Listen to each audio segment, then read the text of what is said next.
Hi everyone, welcome back to my channel, Armor Gaming. Today on Analysis we have Layth.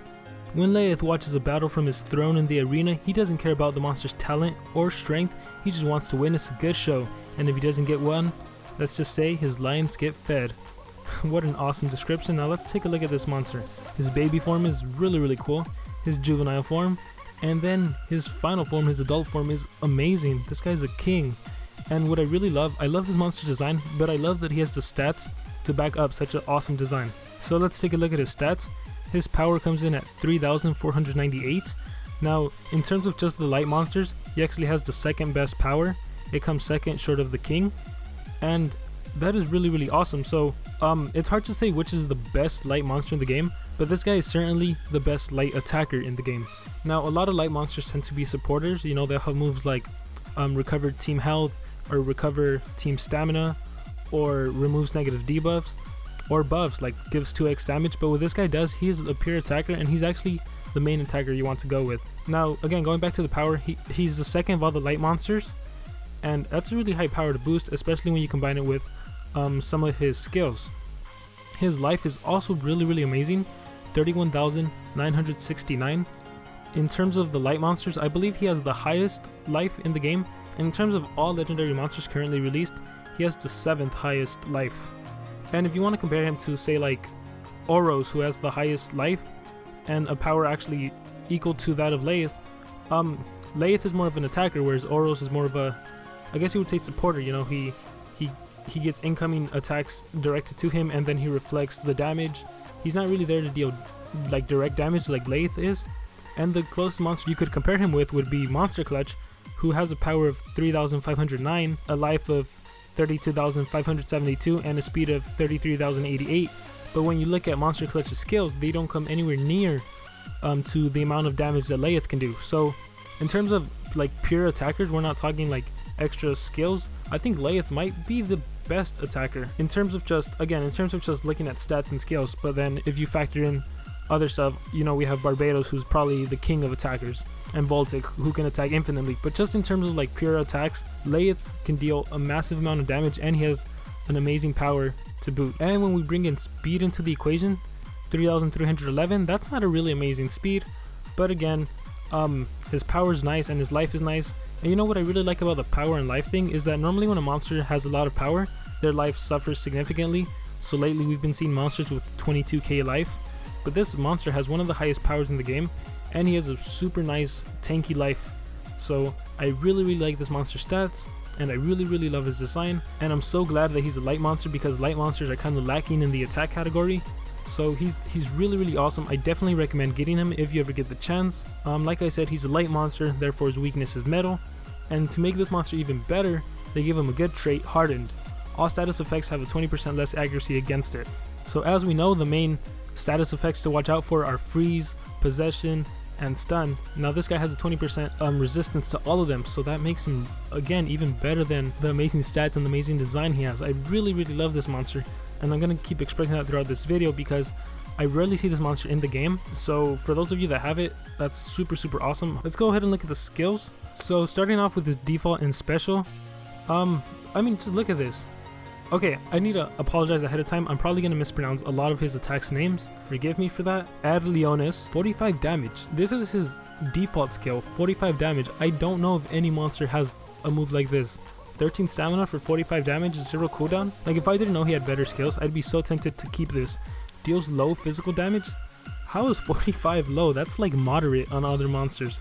And 13 stamina, that's insane. Moving on, 30, 13, 0, nothing too interesting here. As for his special, Gallus Fuhrer, deals massive light damage to all enemies, a 75 damage AoE, that's pretty good too. Nothing too special, I wish I had an extra effect, but you know, it's still 75 damage. Combine that with his awesome power and some strength runes, and that's gonna be a really deadly move. But moving on to skills group 1, Fortis Velitis, again, I'm probably gonna mispronounce a lot of these names. 40 damage, 24 stamina, 0. Again, his default skill, 45, was better. I mean, and it's physical, so there's no like elemental weakness, or I mean no elemental strength either, but you know, I'd actually rather run this. 13 stamina, a lot better. Leo Impentum, 0 stamina, gives bleeding. I like the bleeding, but 50% chance, nothing too special here. Sign Domino, 50% chance of applying damage reduction to all enemies. An AoE that gives damage reduction. Unfortunately, it deals no damage. 1 cooldown. Nothing too special in skills group 1. Now where it gets really interesting is skills group 2 and skills group 3. So starting off at skills group 2, we have Duplex Sectus. Deals heavy light damage, 60 damage, 30 stamina, 1 cooldown. I personally think you need to run this move because of the low cooldown and the high damage.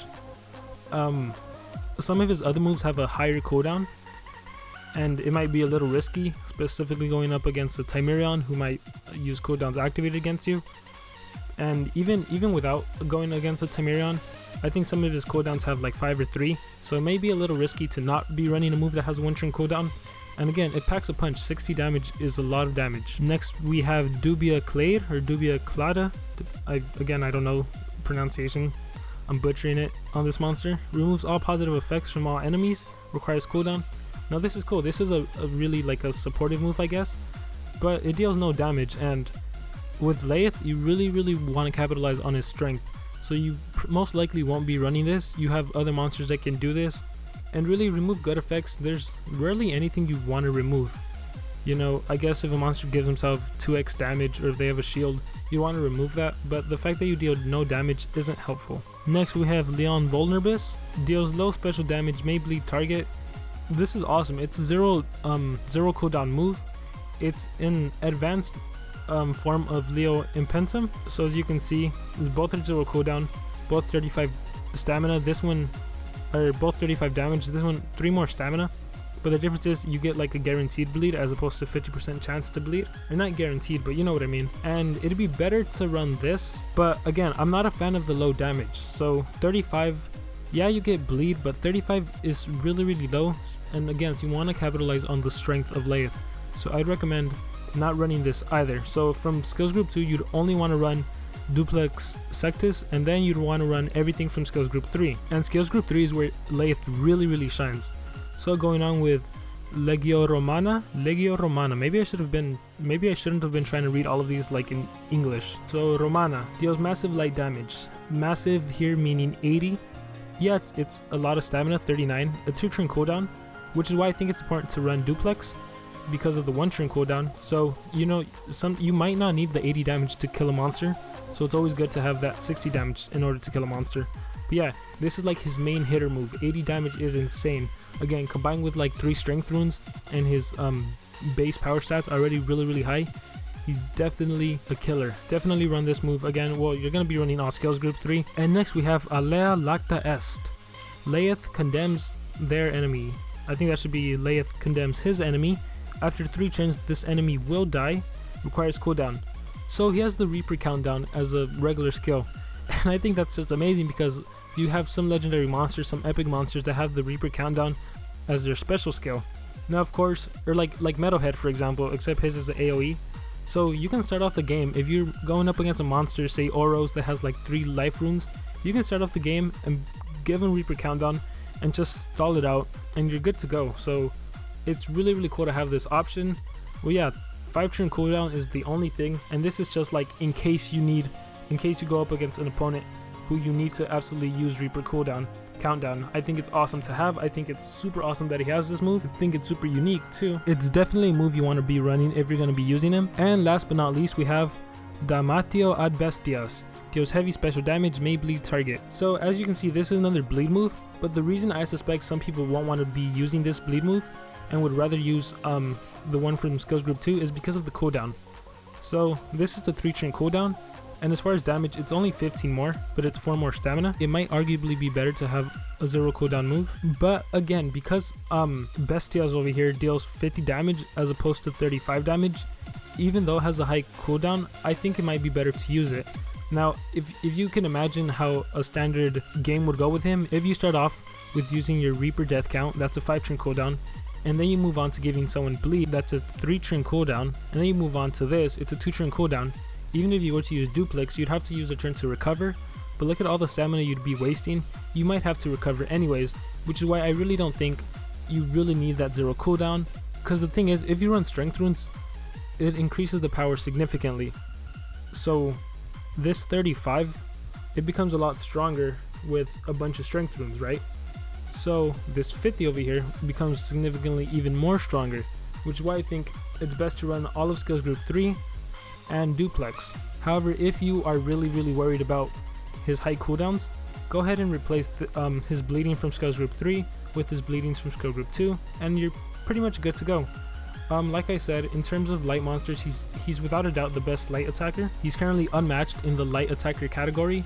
The only closest monster would be the king, and I don't think the king can put up much of a fight against Layth. And what else can I say? This monster has a beautiful design, beautiful stats. This monster is just amazing. He's really unique. I love this monster. I hope everyone gets a chance to get him, or I hope everyone was able to breed him. But yeah, in terms of runes, I've been saying that throughout the video. A monster like this, you definitely want to pack 3 strength runes on him and just make him an absolute killer. Arguably, you could give him a life rune and 2 strength runes just because he has a high life already. So any life rune you give him would just boost his life significantly more so than any other monster. Or you could also give him 2 strength and a speed because his life is already pretty good. And then depending on the kind of monsters you're facing, you might need a little speed boost in order for him to keep up, but that really depends on what level you are and what kind of enemies you're currently facing. But you definitely need to run at least 2 strength runes on Layth. And in terms of team, he's your attacker. He's an attacker without a doubt, so you need to run a supporter. You need someone that can AoE freeze, AoE stun, something like that. Timerion's always like the #1 go-to supporter with his cooldowns activated.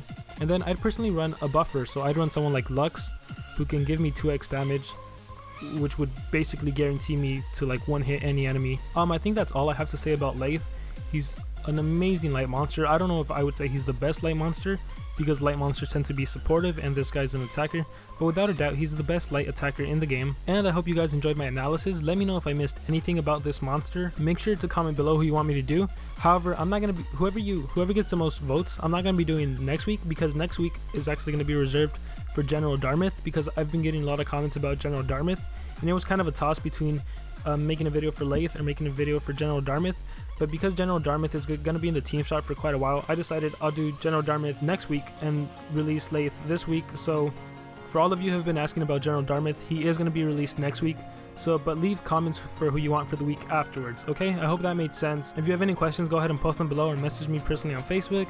I hope you guys have a great day, and I'll see you guys next time.